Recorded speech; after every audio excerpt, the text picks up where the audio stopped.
ukakanganisa wozorerezao, ukakanganisa ndozererezao. Ngabasaita nochipesanisa nejo zvinoda Mwari. Moyo wake uzere rudo, kubata kwake kune rudo, shoko rine rudo, iye Mwari pachake rudo, koiwe unopikisa ansi wako. Ngatifambe murudo, tichengetane murudo, kubatira la murudo, tiratize imi Mwari kunaka kwenyu pane zvose zvatinoita.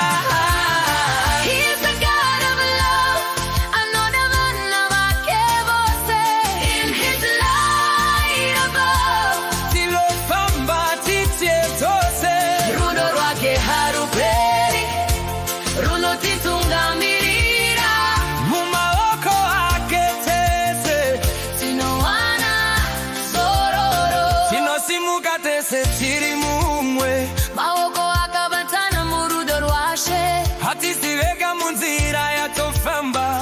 Mwari anotitungamirira masuva ose, chiedza chake chinovhenya patiri, rudo rwake rwakaita sezuva, runopisa moyo, runotiporesa. Ngatifambe murudo, tichengete